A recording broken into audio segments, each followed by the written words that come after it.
जय हिंद दोस्तों, स्वागत है आप सभी का आपके अपने YouTube channel mission top science classes में। दोस्तों मैं सूरज कुमार सिंह आज फिर से आपके लिए एक नया वीडियो लेकर के आया हूं, जिसमें आज हम लोग कवर करेंगे इलेक्ट्रोस्टैटिक्स में कंडक्टर पार्ट्स का, जिसमें एनर्जी ऑफ कंडक्टर को लेकर के हम लोग आज नए पॉइंट को डिस्कस करेंगे और उनके थ्योरी को हम लोग जानेंगे कि किसी चालक की एनर्जी क्या होती है और उससे हम लोग जो भी पॉइंट बनेंगे उसको हम लोग सीखेंगे। तो चलिए दोस्तों करते हैं आज का वीडियो स्टार्ट। तो हम लोगों का आज का पॉइंट है एनर्जी ऑफ कंडक्टर, अर्थात चालक की ऊर्जा।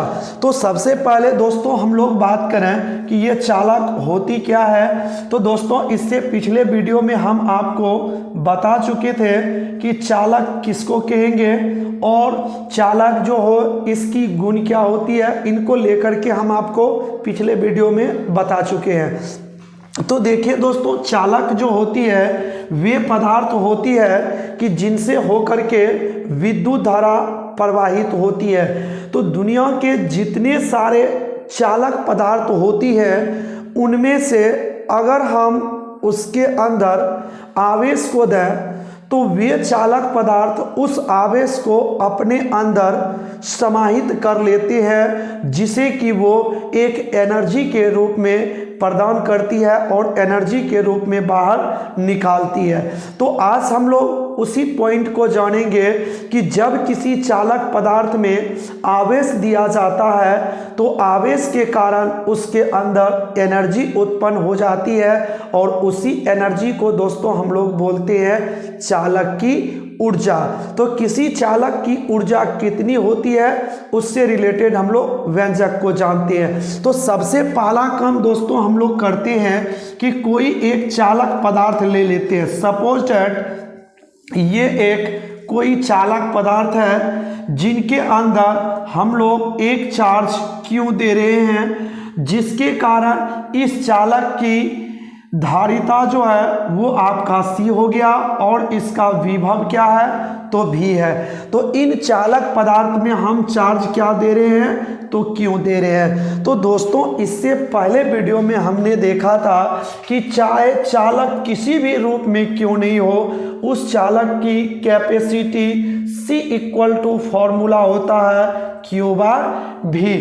और अब हमें यदि इन चालक की एनर्जी निकालनी हो तो एनर्जी के लिए दोस्तों हम लोग सबसे पहले कार्य को निकालते हैं, और कार्य यानी वर्क जो होती है वो वर्क होती है Q इंटू ये आपका हो जाएगा कार्य इक्वल टू आवेश इंटू पोटेंशियल अर्थात विभव dW equal to Q into dV। अगर आप दोस्तों पता नहीं चल रहा है कि ये आया कहाँ से तो आप इन चीज़ों को देखिए कि हमने V इक्वल टू W/Q पर रखा है। यदि यहाँ से हमने W को ज्ञात किया तो आपको मिल जाएंगे V इंटू Q। यदि कार्य छोटा होगा तो विभव भी आपका क्या हो जाएगा छोटा हो जाएगा। तो इसीलिए दोस्तों हमने इस पॉइंट को डायरेक्ट यहाँ पर लिख लिए। तो चलिए यहाँ से बढ़ते हैं आगे।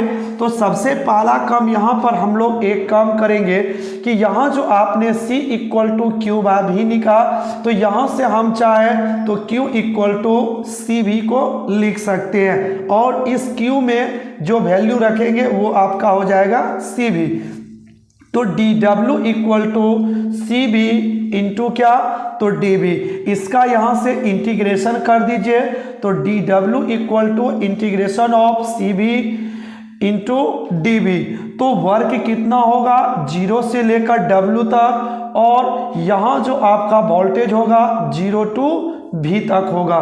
तो dW का इंटीग्रेशन आपका W हो जाएगा तो 0 टू W और C तो आपका बाहर हो जाएगा, तो इस ओर बचेगा 0 टू V और ये आपका V इंटू dV हो जाएगा। तो W के जगह आप W रखें और 0 तो 0 में ही हो जाएगा। उसके बाद आपका इस ओर C हो गया। अगर V dV का इंटीग्रेशन देखें तो वो आपका होता है V² 2।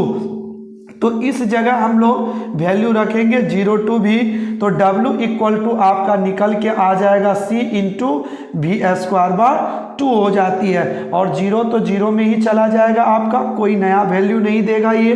तो यहाँ से आप इसको एक पोजीशन इस तरह से दे सकते हैं कि W equal to half CV square. तो दोस्तों हम लोग पढ़ चुके हैं कि यही कार्य जो होती है, वर्क जो होती है, ये एनर्जी में कन्वर्ट हो जाती है। तो इस प्रकार से ये एनर्जी आपका कन्वर्ट हो जाएगा किसमें, एनर्जी में। तो इसे दोस्तों हम लोग यूँ लिख सकते हैं, और ये हो जाएगा आपका हाफ CV स्क्वायर। तो जो कार्य होती है वही ऊर्जा होती है, और ऊर्जा कितनी हुई, तो U equal to half CV square.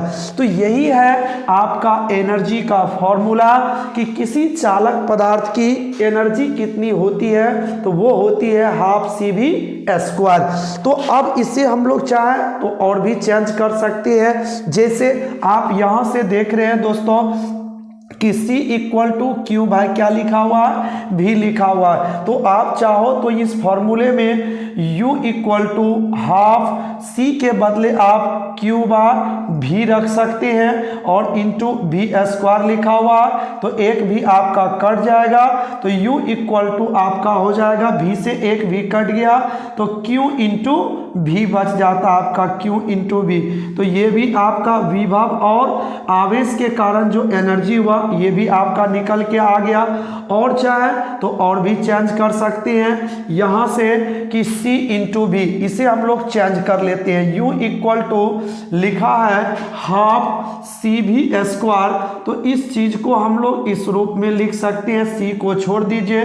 तो अगर हम V का वैल्यू पुट करें तो यहाँ से आप V इक्वल टू लिख सकते हो Q बाय C, तो यहाँ से लिख देंगे Q बाय C इस पर स्क्वायर। तो ये हो जाएगा आपका half C Q square by C into C, तो एक C आपका कट गया, तो half Q square by C बच जाएगा। तो ये आपकी एनर्जी निकल जाएगी आवेश और धारिता के रूप में। तो दोस्तों ये रहा आपका चालक की एनर्जी कितनी होती है।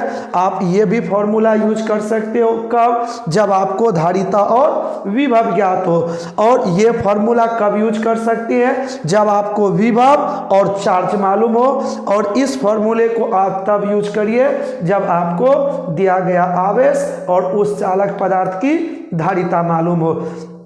तो ये है आपका किसी चालक पदार्थ की एनर्जी। तो चलिए दोस्तों हम लोग नेक्स्ट पॉइंट समझते हैं। इसके बाद आपका आता है कॉमन पोटेंशियल, अर्थात उभयनिष्ठ विभव, उसको हम लोग जानते हैं। तो पहले दोस्तों इसको हटा देते हैं यहाँ से।